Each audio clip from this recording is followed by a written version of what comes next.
Uma coisa que eu acho muito importante falar para vocês é, a banca, ela funciona da seguinte forma: vocês terão 15 minutos para explicar o projeto de vocês. E a banca terá 15 minutos para entender o projeto de vocês.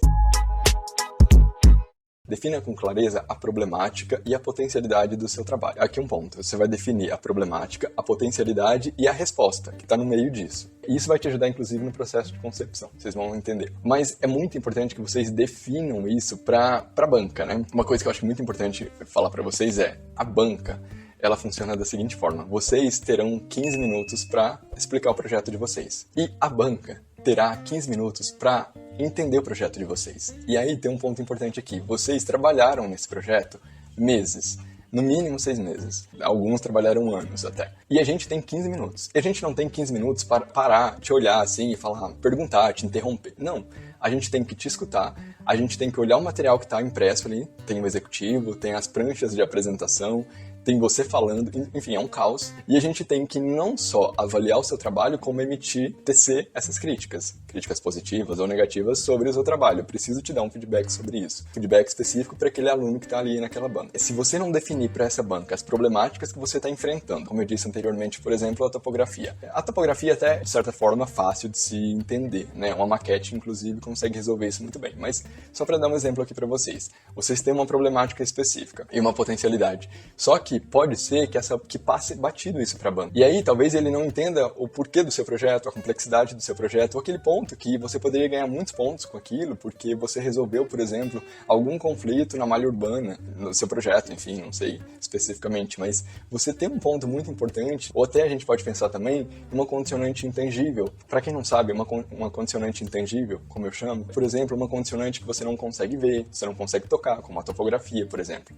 Só para dar um exemplo para vocês aqui, o que seria uma condicionante intangível. No concurso do Prêmio Félix Candela, que eu participei e fui finalista, eles fizeram 2 pedidos no edital. Era uma escola rural. O concurso ele tinha o título, né? O título Hombre de Maíz, né? O Homem do Milho. E era um concurso onde a gente tinha que dar uma solução para um grupo, né? Na verdade, para as pessoas que estavam retornando do centro urbano para o centro rural, né? Para a área rural, na verdade. Quando eu li isso, a primeira pergunta que eu fiz foi como que eles vão voltar, né? Eles saem, né, da área rural, eles vão para o centro urbano, fazem uma zorra, né? É um caos, tem poluição para tudo quanto é lado, a gente tem várias problemáticas urbanas, a gente tem um caos acontecendo, efeito climático, né? Efeito estufa, a gente tem aumento da pegada de carbono. Como agora eles vão simplesmente retornar ao campo? Essa foi a minha primeira pergunta. E percebe que isso já é uma condicionante? É uma condicionante porque ela vai dirigir o meu processo de concepção. E existem condicionantes, inclusive, que vão ganhar um certo protagonismo, como foi essa daqui. Eu não vou me alongar muito aqui, porque tem uma live específica sobre isso, mas só para dar um contexto para vocês. Então, a primeira pergunta que eu fiz foi justamente essa. Como que eles vão retornar? Aí, depois de muita pesquisa, de muito estudo e tal, eu cheguei na tribo Guarani-Mibiya, porque a minha resposta foi, a gente pode aprender com os povos originários. Então é uma escola rural, e aí eu dou essa escola rural para os povos indígenas, né, de modo que a gente tivesse essa convivência, de certa forma, com eles, para que eles nos ensinassem como que a gente voltaria, o que a gente faria. Eu acho que os povos originários, eles teriam essa resposta.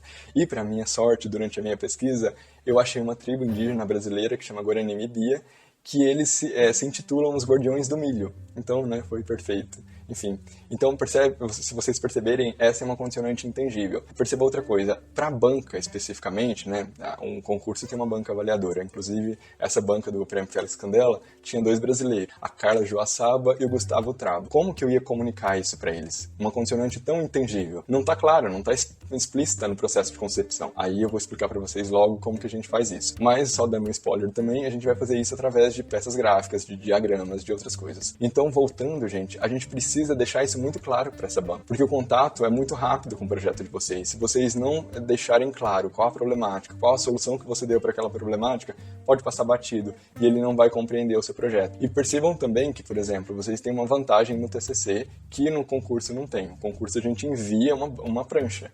A gente não tem a oportunidade de mandar um áudio ou simplesmente gravar um vídeo explicando o projeto. Lá na banca vocês terão, e já é um ponto positivo. Mas ainda assim, eu acho muito importante que vocês deixem claro isso na apresentação de vocês, com peças gráficas, com desenho mesmo, tá? Para que fique muito claro isso.